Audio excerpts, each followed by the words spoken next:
In the study of anomalous phenomena, the value of a testimony is often weighed against the evidence that supports it. This principle becomes paramount when navigating the complex and often sensationalized world of unidentified flying objects. The rigorous corroboration of witness identities, dates, times, and locations is not merely a procedural step. It is the essential filter that separates credible accounts from fantasy. A declaration from a certified pilot describing an encounter with an unknown object at 30,000 feet carries a different weight than an unsubstantiated tale of an abduction to another planet. For any formal study of the subject, this verification is the bedrock upon which credible investigation is built. Yet, there are moments when the available information is deliberately limited, shrouded in secrecy by design. In these instances, one must look closer, for as the saying goes, the truth often resides in the details. 3 such cases stand out, bound by a common thread. They all involve the armed forces. They also share another characteristic, information that was, at the time, impossible to verify, but which, with the passage of time, has found its validation. The first of these accounts emerges from the Southern Hemisphere. In the September-October 1985 issue of the Australian International UFO Reporter magazine, a startling article by researcher Bill Chalker appeared. It detailed an unusual and harrowing encounter between a naval vessel and a UFO. The incident itself took place off the coast of Chile, yet its chronicler was an Australian investigator, adding an immediate layer of distance and complexity.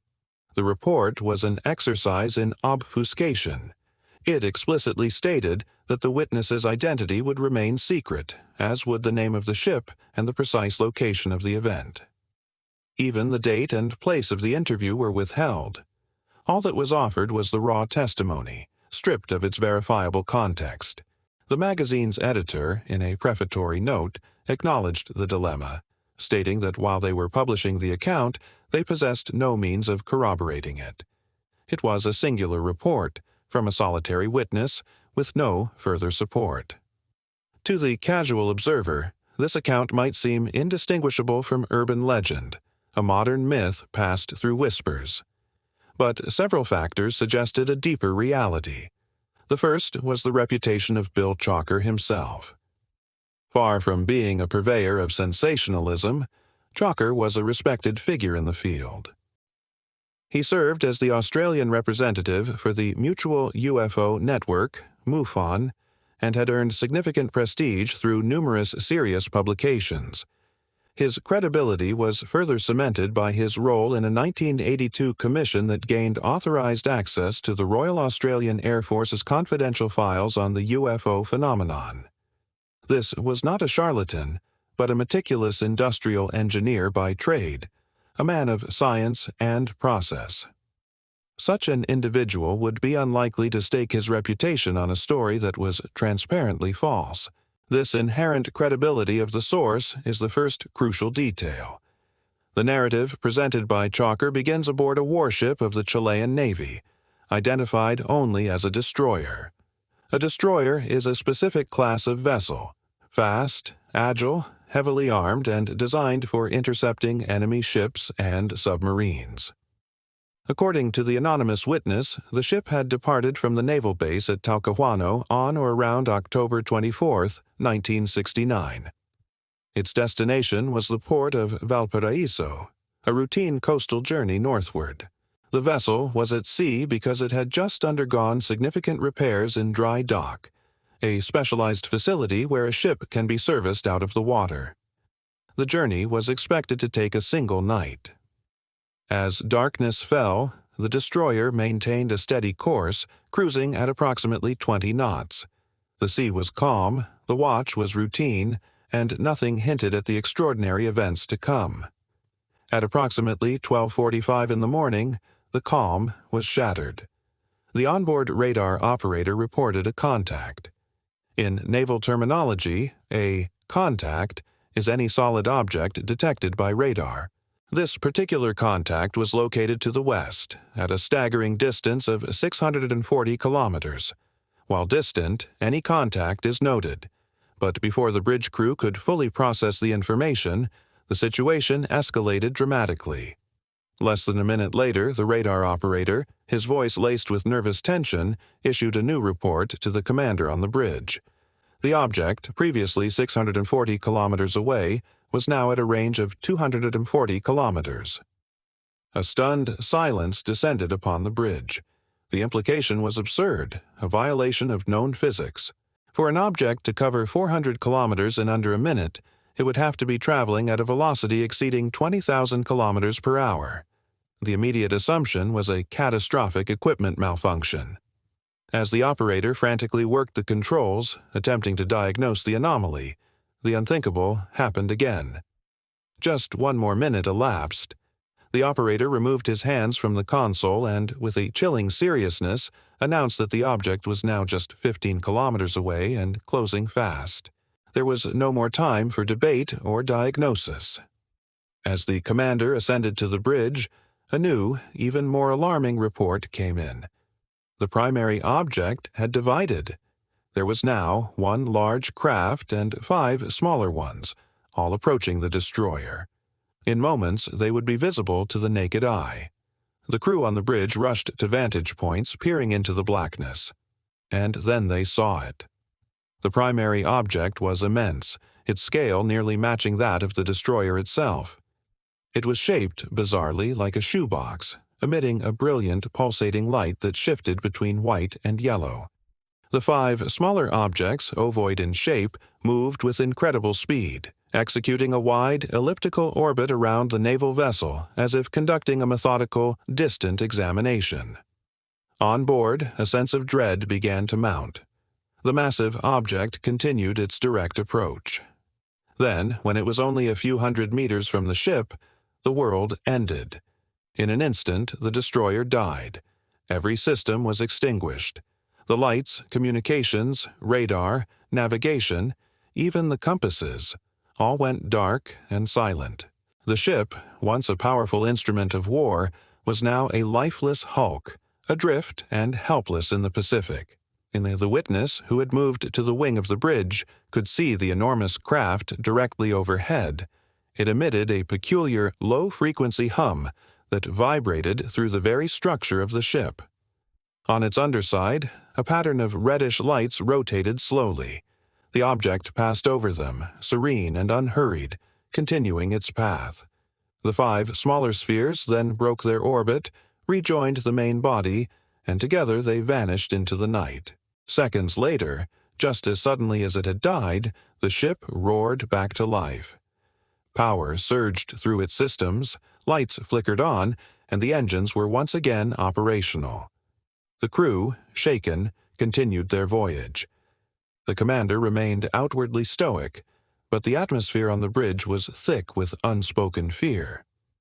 As dawn broke and the ship neared Valparaiso, the witness spoke with a second officer. The officer revealed that he had logged the strange encounter in the bridge's daily journal, but the entry had vanished. Someone had removed the page and rewritten it in a script that mimicked his own, but was subtly different. The official record had been sanitized before they even reached port. Upon docking at around 7 in the morning, the 6 or 7 crew members who had been on the bridge were summoned. They were ordered to a nearby bombs and torpedoes warehouse. Inside, they were separated. To the witness's surprise, alongside high-ranking Chilean naval officers were several American civilians. These Americans conducted the interrogations, asking questions that suggested they already knew precisely what had occurred. Their goal was not to gather information, but to enforce a narrative. When the witness recounted the events, an American, speaking perfect Spanish, coldly replied, "No, that is not what you saw. You saw the moon." When the sailor insisted, the interrogator's demeanor turned hostile. This cycle of questioning and denial continued for 2 days.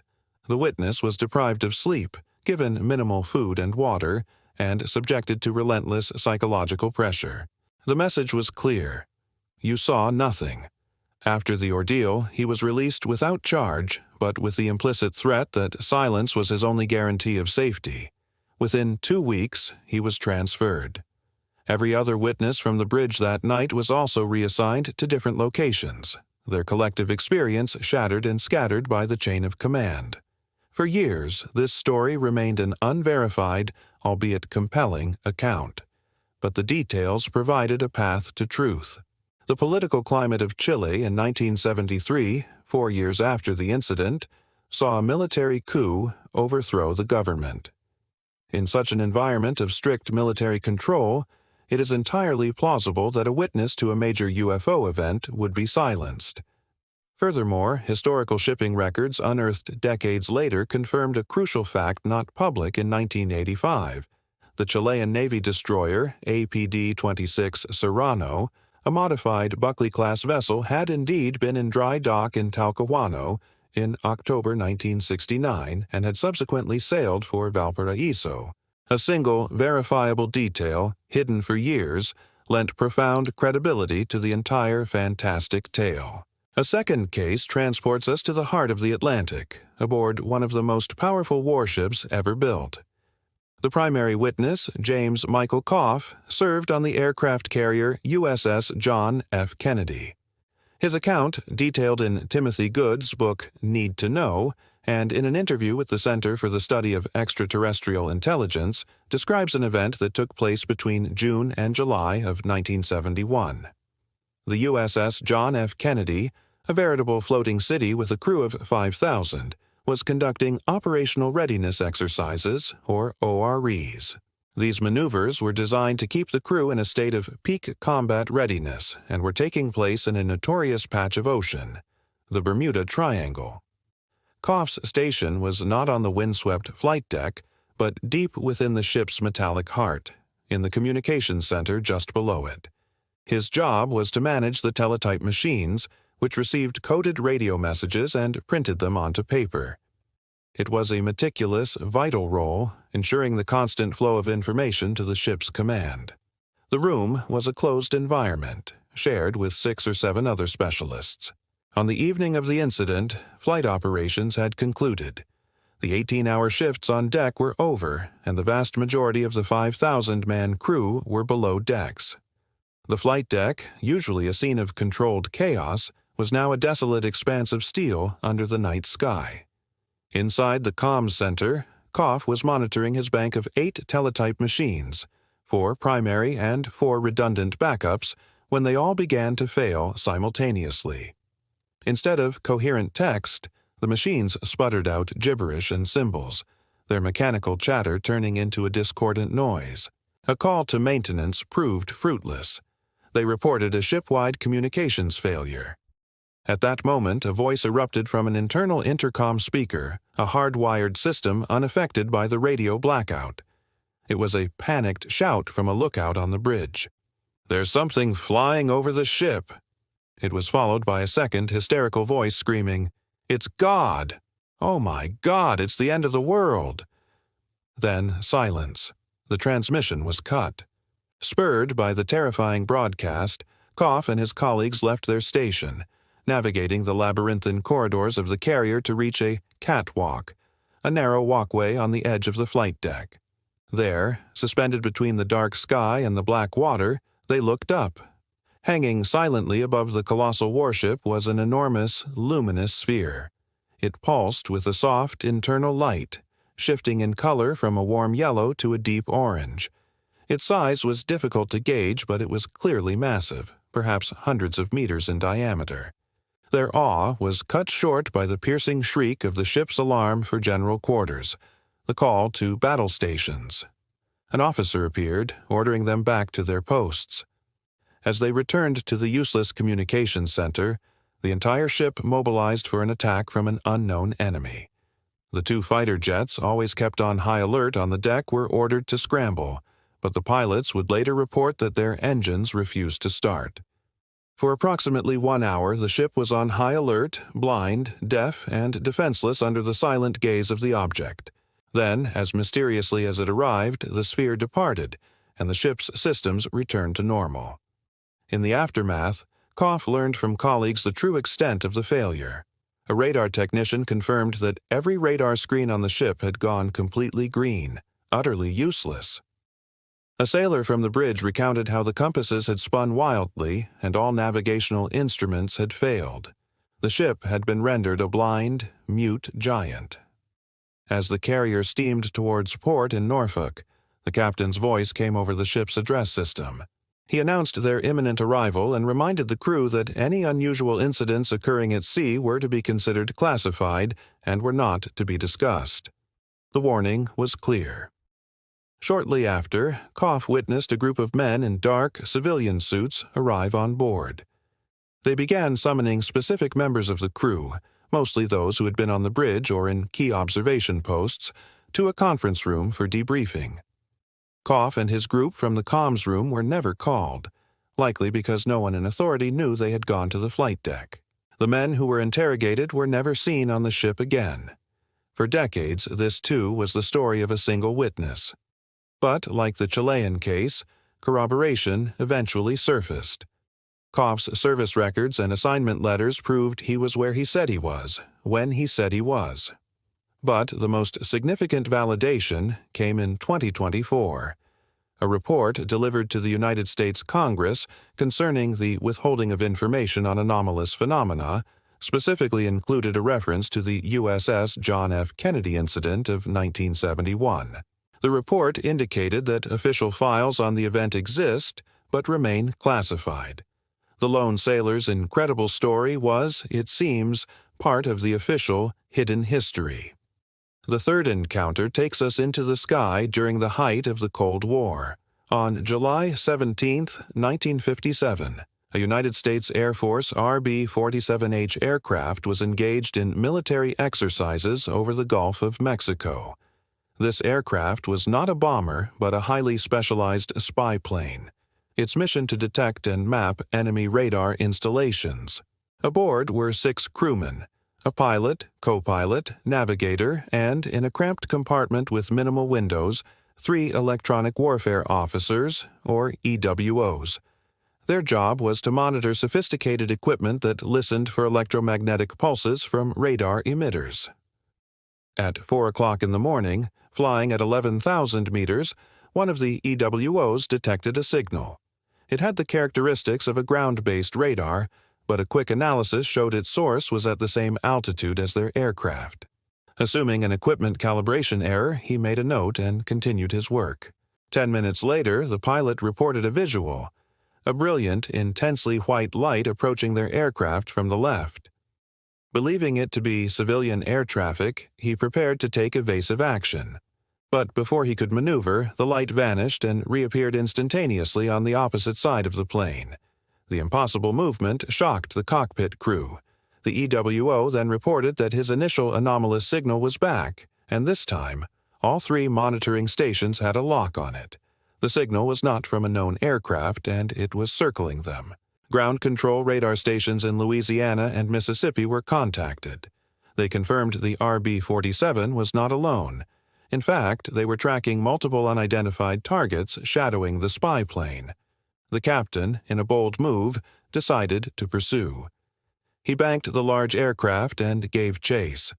The crew on board and the controllers on the ground watched as the RB-47 closed the distance. At a range of 8 kilometers, the target simply vanished from all scopes and from sight. The crew, low on fuel, abandoned the chase and set a course for home base.